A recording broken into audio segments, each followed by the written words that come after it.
What is going on? And welcome to Take on the World with Iceman.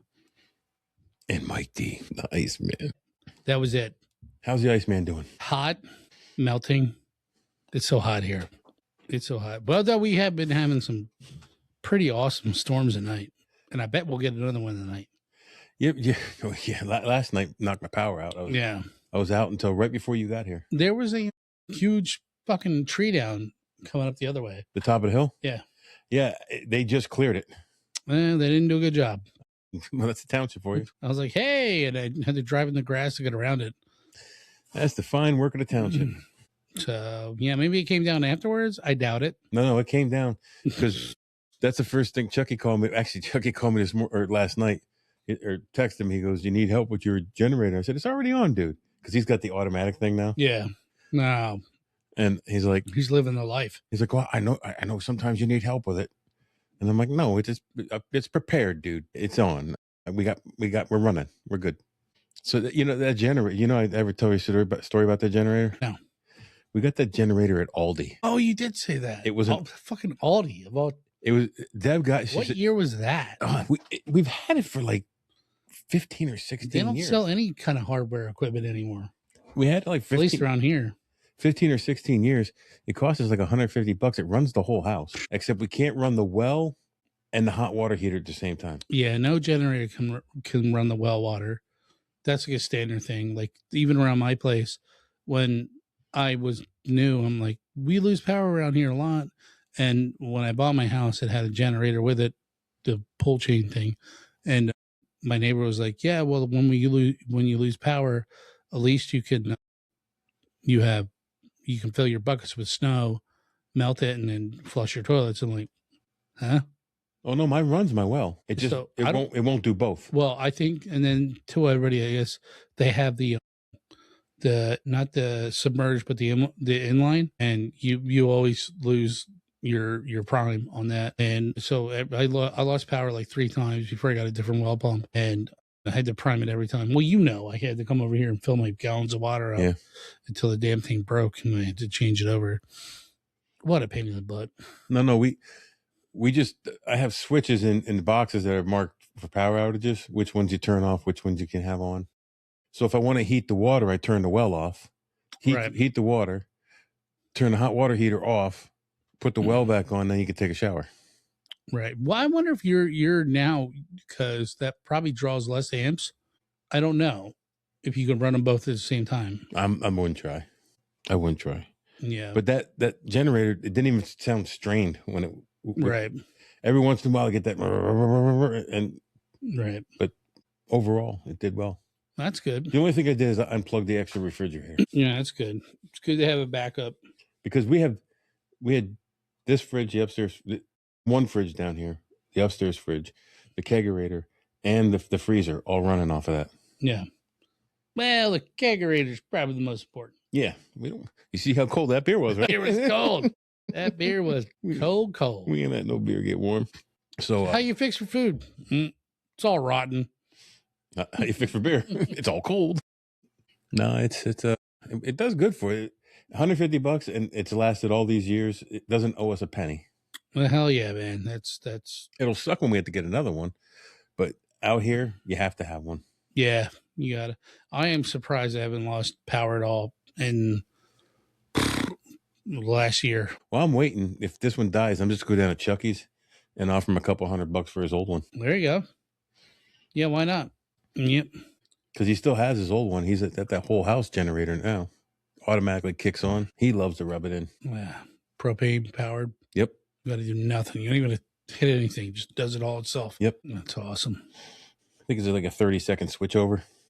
So there's that big storm last night. I forgot about that until you mentioned it. Yeah. Because the only inconvenience was I had to go up to the garage and pull it down. I'm in the middle of reconfiguring the garage because Nathan got that e-bike. There was and I'm making a space up front in the garage. 2 good storms the last 2 nights. The last night was a good rainstorm. The night before that was a good thunderstorm and rainstorm. Because I was out and about, and oh man, I love thunderstorms and rainstorms. They're just, I don't know, they're just fun to me. Like sitting in my car, watched them rain down, pour down, and then I probably would be a like a storm chaser if I lived down south. Really? Yeah, I think I would be. Nah, that doesn't interest me. No? No, not at all. I remember I was driving home from my dad's, and I was with somebody else. I picked him up in Davenport, Iowa. He was visiting a friend there. And we had rented a truck together, and we drove out, and we're coming back. We're coming through Indiana, and you could see this green monster storm. Monster Out on the horizon. And I'm like, dude. He always says it. Dude, that storm was ugly. It scared the crap out of me. Yeah, dude, it's impressive. I think that's what gets me is, I think I've been through 2 tornadoes in my life. One was in Arkansas and then one was in Delaware. The one in Arkansas, I can't verify it was a tornado, but I mean, that's right in, what do they call that? Dixie Alley. So, I mean, the house was rocking and rolling. Lights went out, flashes of lightning, like windows breaking, tree branches flying. But there's like nothing you can do. You just sit there and take it. You're like, I was terrified. I was like probably 12 years old. We saw water spouts down in Delaware. Did you? Yeah, it was actually pretty cool. But I mean, shit, they get tornadoes here in Pennsylvania, which I don't understand. When I was growing up, and I could be remembering this wrong, but so I was in a development in the middle of the country. So it was cornfield, 120 houses. Yeah. And so there were houses, there were row homes up here, and then there were row homes down here. So our backyard kissed their backyard, but they were below us. So our backyard went on a slant, then there was a little hump, and then there was a hill, and then flat, and that was their backyard. So between the two, we used to always go down between the two. We called it Dead Man's Alley because there was a tree that hung low. When you go down on your bike, you had to duck or knock you off your bike. I was off my mic like you did. And I remember coming up Dead Man's Alley with my bike back to my back door. And they were saying, oh, this bad storm coming in. And I remember strong winds. This is what I remember. I was later told it was a tornado. So I didn't know what it was at the time. And the strong winds were coming up, and it was ripping remember those cheap-ass metal sheds? Yeah. It was ripping all these metal sheds up, coming right up that alley, right behind me. And I got up to my back door, I got in, and the neighbor's metal shed, just as I closed the door, got shredded. And the next, like, I don't know, an hour later, it's sunny and beautiful, and everybody's walking around looking at everything, and there's trees down and power lines down.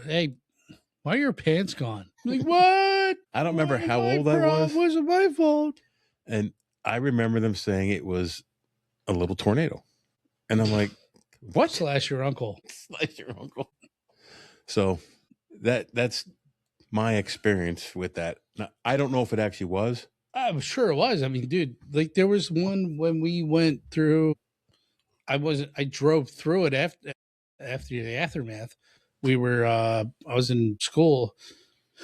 I forget where the hell we were going, but we took a bus ride through like somewhere in Berks County, and like there was like a bunch of farm homes that were like where you could see where the tornado like ripped them all up. I'm like, how? Like it's so mountainous, like it's so hilly here. You had that big one go through Berks County because I took my guys out and we did work cleaning it up. That was probably the one. It went down through Leesport all the way down to where Exide is down in Topton, and it like everything in between, there was just a straight line of carnage. Yep. I remember, I think we were going down towards Kutztown, whatever that. Yeah. 222. Yeah. Right. Topton's right before Kutztown. Yeah. Yep. That was it. Yeah. And I was just like amazed, like, and even Delaware, I'm like. So I took the work crew over to Leesport behind the post office where the tank is. And we were cutting up huge trees that had been torn up and thrown around. That's crazy, but I mean, just the power that Mother Earth can throw at you is scary. In fact, that's the only time I ever had 2 guys almost go at it on my crew fighting. I put a kibosh to it real quick. Did you? What'd you do? Moving on. 10-4. There was no fight. Hey, that's all that matters. You gotta quell the disturbance. I quell the disturbance in the force very quickly. Would that wound up in a black eye or two? No, I would never strike anybody. You hit him with a sack of Valencia oranges, doesn't leave a mark. Or a phone book. Nobody knows what a phone book is anymore. So Right. Phone book. What's that? phone book with the That's like with the yellow pages. It's like a maneless lion. Yes. So we're back. We're back, baby. Oh, I wanted to mention We're in it and we're doing it twice as hard. you need to check me out on Barrel Age Flicks. It's a movie podcast. Nudes are fucking beautiful. It's a movie podcast. They're going on their summer hiatus, but they will still be releasing episodes because they have some in the bag. So you need to check them out. They're on YouTube. Pretty much any place you listen to podcasts, you can listen to them, but you can watch them on YouTube. They do stream live on Twitch when we record. You have to check the Twitch schedule for that. But I hang out with Ron and Stu and Adam and Lenny, and we just give our opinions on movies and have a good time. It's a little bit like what we do, but a little more professional. Hold on. Not a lot more professional. You're saying that we're not professional. Not any, no. Okay. No. Well, they're not either, but they're a little more. But we have a good time. It's good to see, like, even though you do that, and then like I can relate to you with movies because we've always done that. Yeah. And it's like it's something that brings us all together. A good movie. Well, that's why I'm glad that Ron from Barrel Age Flicks is going to join us here in studio, because I've gone down and sat with them. These guys are from Virginia. I go down to sit with them every once in a while. The next movie that is mine to present is part of the foreign series.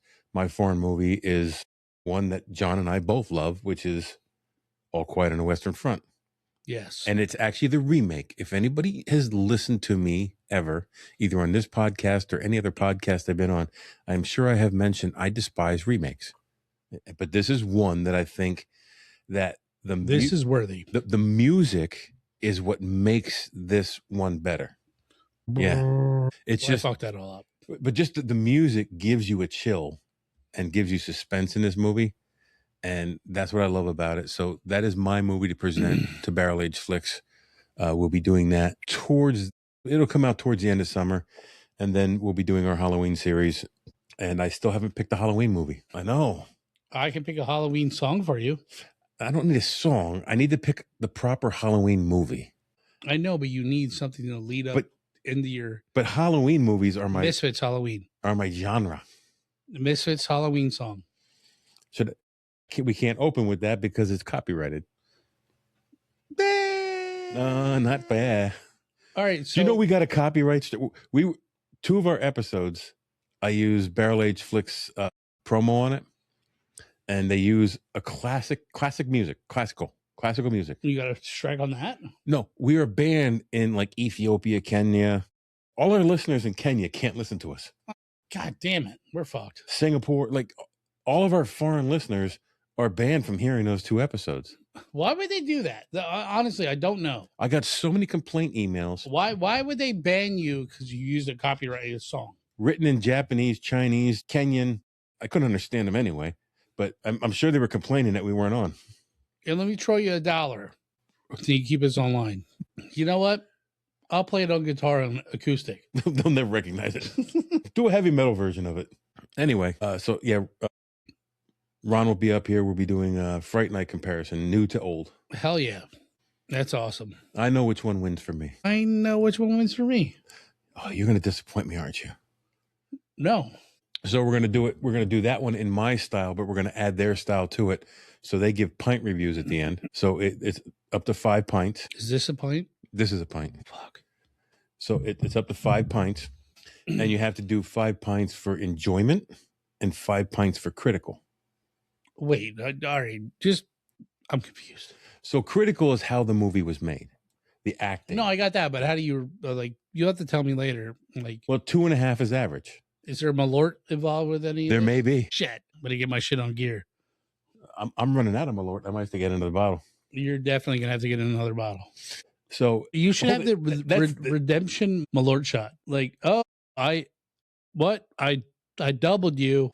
No, we should have something else to welcome him to our Something show. other than my lord? Something actually tasty. Oh. This is how we do it here in PA.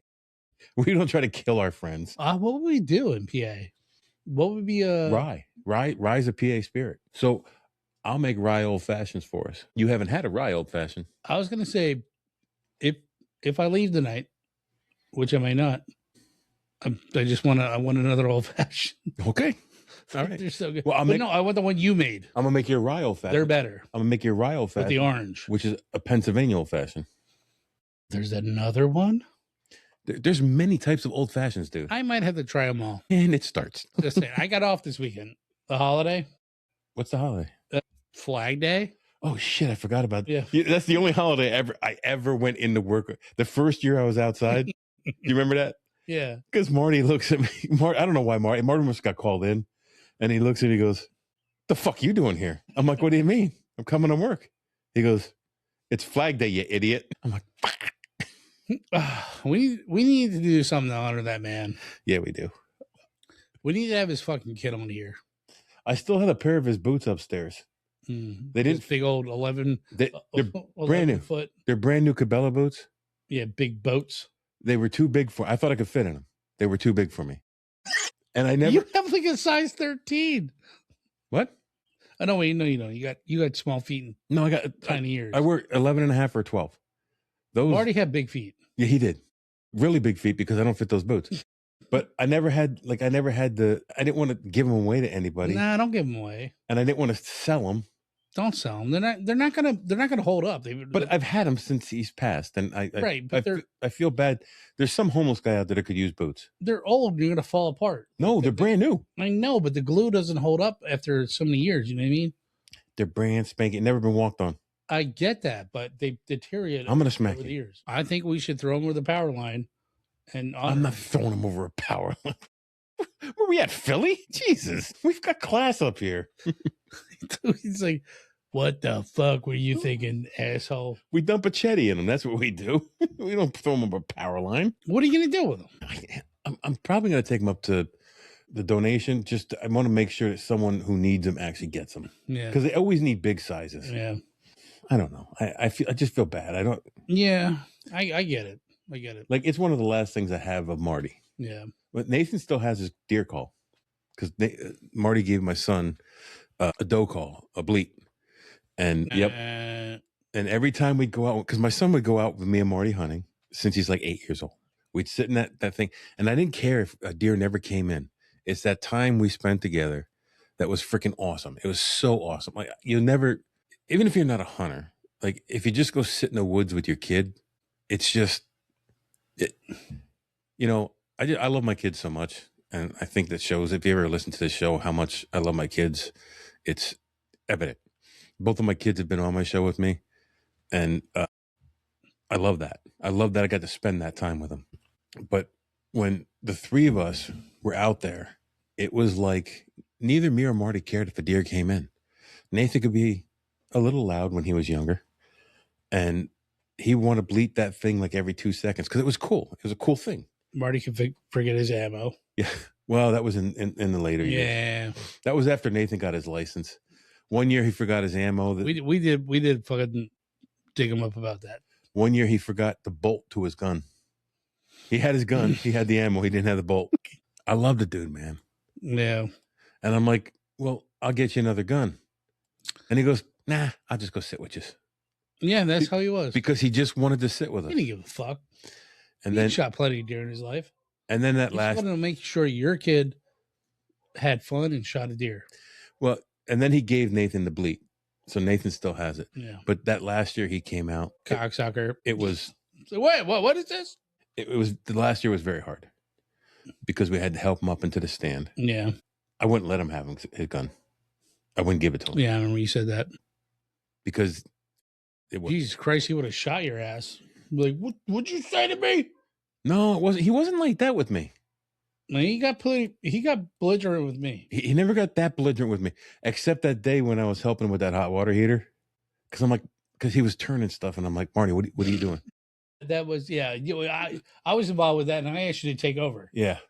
So, in full disclosure, our friend who we're talking about ended up with Alzheimer's. He retired, and a year later, he was gone.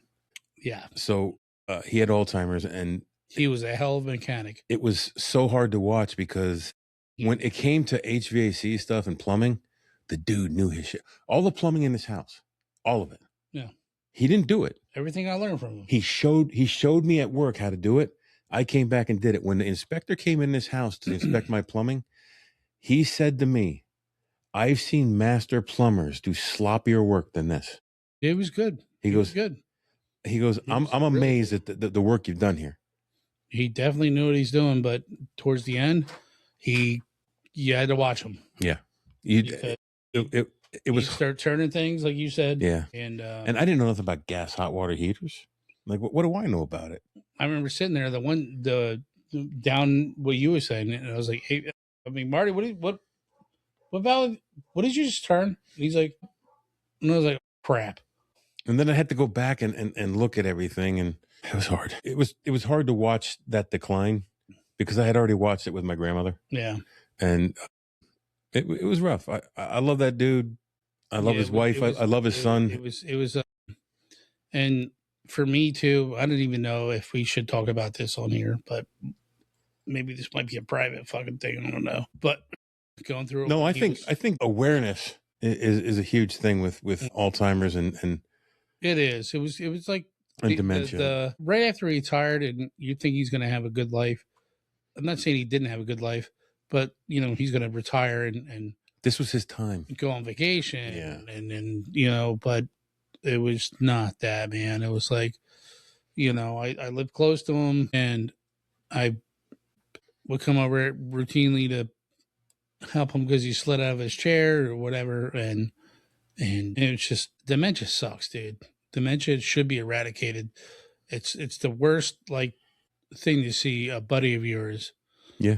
Somebody who's or a family member, whatever. Family member who's really close that, trapped inside themselves. Trapped inside themselves. So I don't want to be depressing. So let's move on. Let's move it. I love you, Marty. Marty, we're here for you, buddy. We love you. So actually, Deb and Nathan had breakfast with Eileen not too long ago. Oh, good. Yeah. Did they? Yeah. Okay. So our topic today is, do you want to give a little opening hook there, buddy? Yeah. Where do we leave off? At the beginning. The cold open? Yeah, at the start with a wink. What? I'm Ice Johnny. Welcome to the park. God, that's not what it says. No, not at all. Welcome to the coldest place in Pennsylvania, where the ice forms in the summer and melts in the winter. And yes, it's not a fridge. It's a 40-foot hole in the hillside.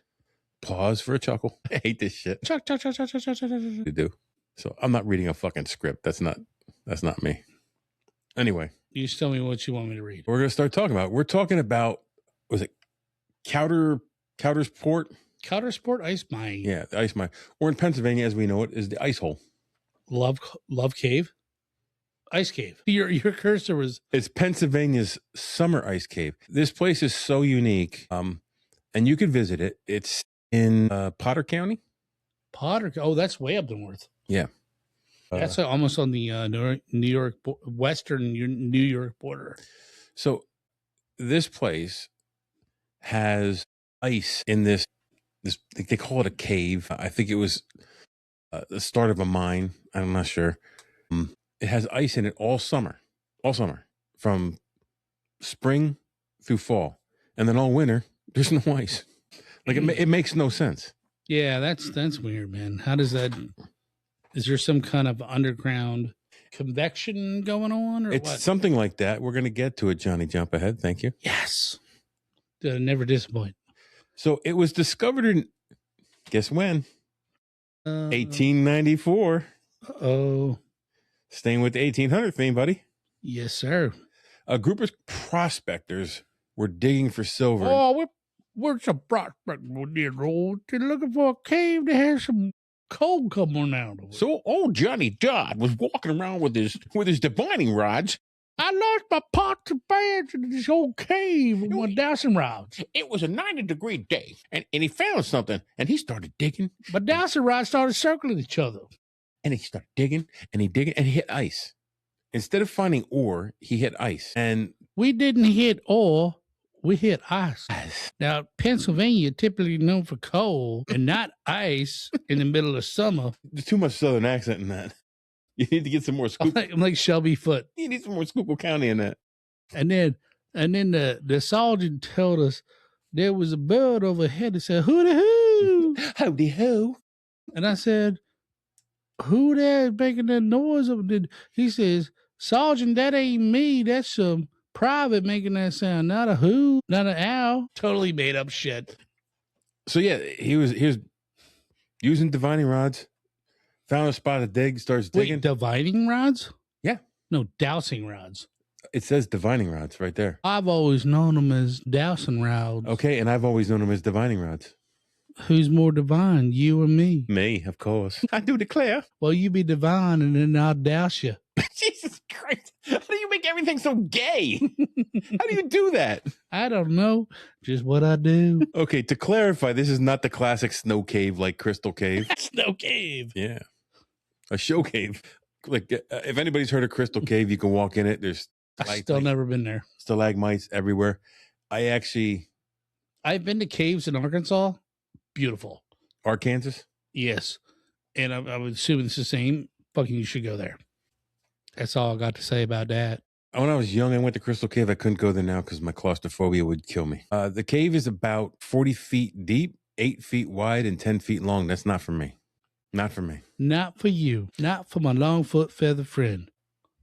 It's clear, sparkling icicles, 1 to 3 foot thick and up to 25 feet long, hanging like frozen lighting in the tight, dark shaft. That's what it says. Ice forms in April and May and grows through the summer, melts in fall and winter. How? In some years, hotter weather actually produces more ice. So it's produced by a thermal chimney effect, just exactly what you said. A thermal chimbley? Chimbley effect. That's the Schuylkill County pronunciation of chimney is chimbley. Oh, that chimbley effect. Yeah. I get it now. Oh, now I understand. Cold winter air sinks into the rock and crevices and pushes out warm air. From spring to fall, the cold air meets the underground water, forms ice. From fall to spring, the warm air escapes and melts it. Sounds pretty straightforward. Doesn't make no sense to me. Sounds like some bullshit. Rock openings channel air through a wide area to one spot, like a natural solar chimney, similar to an ancient Persian ice-making trick. What? The Persians made ice, and that's how they did it. Okay. And everybody thought it was magic. It's not magic. It was a scientific thing. I don't know. It was open to the public for decades, closed in 1990, and a restoration began in 2013 and reopened in 2014. If you want to visit this fine place, it is 176 Ice Mine Road, Sweden Township, Potter County, East Coudersport. The season is Memorial Day weekend through Labor Day weekend, Wednesday to Sunday, 10 to 6 p.m. Closed Monday and Tuesday. $5 for adult, $2.50 for children. They are not a sponsor. I'm just saying this because I think it's the coolest thing in the world to see ice in a cave during the summer. So, I wanted to know, are there other spots in Pennsylvania that have ice caves? And there actually are. There's Trough Creek Ice Mine. It's a short, cold opening in a hillside. Now, it's less dramatic than Coudersport. It does not have the whole summer-winter thing going on. It does form ice, but it usually melts in the summer, so it's not the same thing. It was also found, it was likely a prospect mine for early miners in the 1790s. But other than that, the air inside is 20 degrees cooler than the surrounding air. So if visitors report 80 degrees outside, it's 60 inside. Well, that's like my basement. Ice. Yeah, it was like an air conditioner coming down here today. Yeah. Ice forms from fall through May, then melts after May. So that one's not as spectacular as the other one. So there's no other ice cave that does the same summer ice, winter melt thing as Coudersport. Yo, we got to check this place out. I know. No, where's my list? I had a list of other. So there's other places in the country that have ice caves, and while some of them have their own uniqueness, None of them do what this one does. None of them shoot snow out of the hole. None of them have the summer ice, winter melt. So there's Yeah, I think it was the one. It was like the middle of the summer, and it's shooting snow out of the fucking hole. there's Shoshone ice caves in Idaho. It's a sizable cave system that stays cold and holds ice. There's Ice Cave of Bixby State Preserve in Iowa, a cave that holds ice in cooler months. Well, that's not unusual. Ebon Ice Caves in Michigan, Hiawatha National Forest. Big Four Ice Caves, snow caves under an avalanche chute formed by melting snow, waterfalls, and wind. There's some of them here that were in these with volcanic terrain: Idaho, Arizona, New Mexico, California. Ice Cave and Bandera Volcano, a perpetual ice cave in a collapsed lava tube. Temperatures never raise above 31 degrees Fahrenheit year round, with ice accumulations for over 3,400 years. That's Man, pretty that's cool. crazy. That's cool. It has to get that cold In a lava tube. in a lava tube. Craters of the Moon National Monument in Idaho, ice caves found in volcanic terrain. Sunset Crater National Monument, ice caves in volcanic setting. El Malapais National Monument, New Mexico, ice caves, lava cave terrain. Lava Beds National Monument, California, ice caves and volcanic lava tube formations. But none of them do the same thing. So if you come to Pennsylvania, you can find ice in the ground. But if you think that's the only thing you're going to find in the ground in Pennsylvania, you got another thing coming. You've been mistaken. You've been misled. You've been hoodwinked, bamboozled. Hoodwinked, bamboozled. Plymouth Rock didn't land on you. You didn't land on Plymouth Rock. Plymouth Rock landed on you. The ice mine landed on you.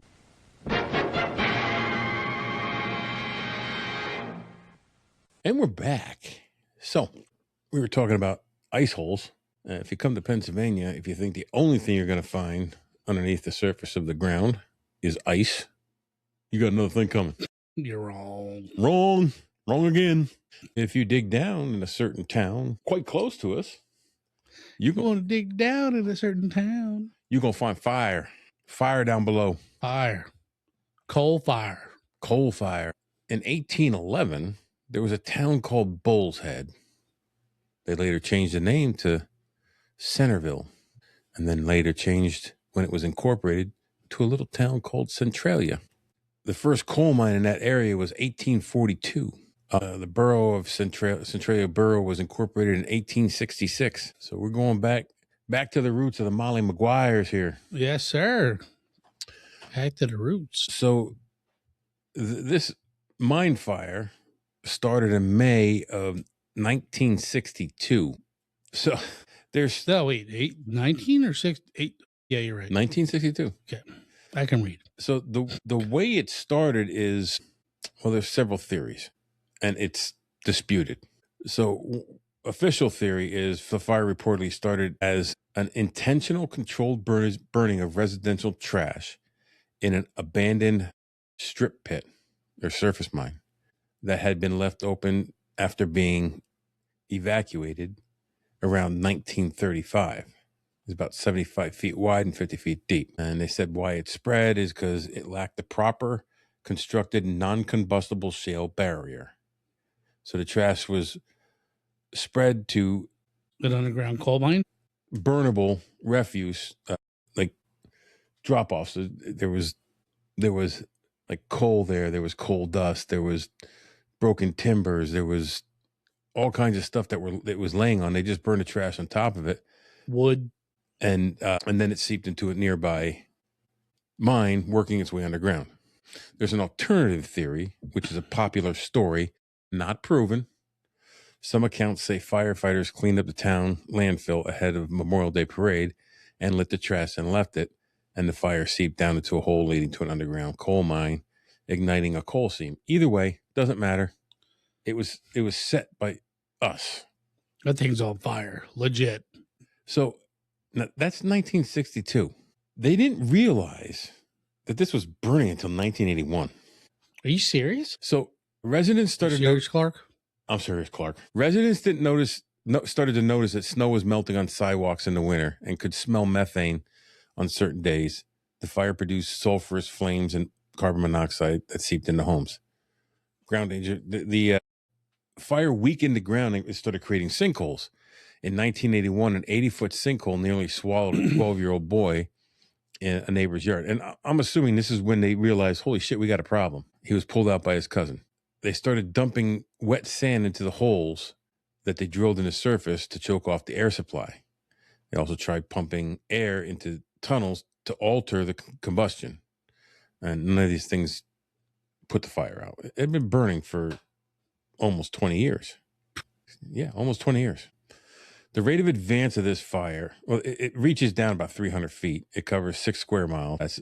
That's more than 7 times the size of Disneyland. Disneyland references? Yeah. You ever been to Disneyland? No. You ever been to Disney World? No. Oh, you just hate mice. That's more than 800 million times the size of this podcast basement. Yes, the cave. We call more it or less. It's the cave. It advances about 75 feet per year along 4 separate branches. And they said at its current rate, the fire could continue burning for another 250 years. Jesus Christ.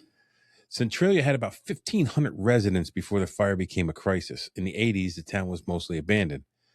By 2012, only 10% of the people remained. The U.S. Postal Service revoked its zip code and stopped delivering mail there. I wonder what its zip code was. 462 to fuck? I don't know. 462 to fuck. We need a sign back here that says that. 462 to fuck. In 1992, the state government condemned the entire city. And most everybody left. But today, there's still a dozen or so people who still live there. Still to this day. The fire is too deep to control or extinguished. There is still an active fire company, but it's staffed by volunteers from neighboring towns. Yeah, I remember when you could still drive through there. Yeah, now that's blocked off. You can't. Yeah, then they blocked the town off. And you could still go through 61 and then like get into the town, but now the whole thing's blocked off. Yeah, I remember driving through there all the time. It was crazy when I was younger. Yeah. Underground coal fires are a common thing worldwide, especially in India and China. But this is fucking America where we don't do shit half-assed like they do. Apparently, we did. So there are an estimated thousands of burning undermined coal fires globally, compared to the 1,500 active volcanoes. They made a documentary on this. It's called Centralia, Pennsylvania's Lost Town. It premiered in Pottsville on May 6, 2017. Shit. So, ice and fire in the soil of Pennsylvania. I suggest you go try and visit both. Well, you can't. You're not even supposed. Like, they have warning signs, government do not enter signs going into Centralia now. So you're not supposed to go there. But I see. Is it illegal to go there? I think it is, but if you look at the overhead, I'm gonna see if I find an overhead picture of this road going in. It's a graffiti highway now, and they have mounds of dirt laid on there, and just you see dirt bikes. You can't drive through it. Yeah, so you can't drive through, but the people with dirt bikes go over it. Yeah. So that's Pennsylvania's ice holes and ground fires.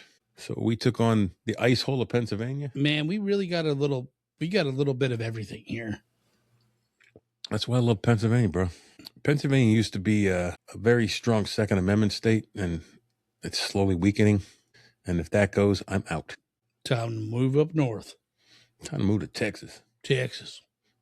Get some big guns. Anyway, we took that on. Now you take on the world. Don't get burnt doing it. Don't get too icy. Hold on, stop. Welcome back to the Shit Show 2.0. Okay, Boomer. Damn millennials. Wow. Did not know that. Even flirters who are obviously mentally ill. You want to be my wife? Oh, this is going to go downhill real quick.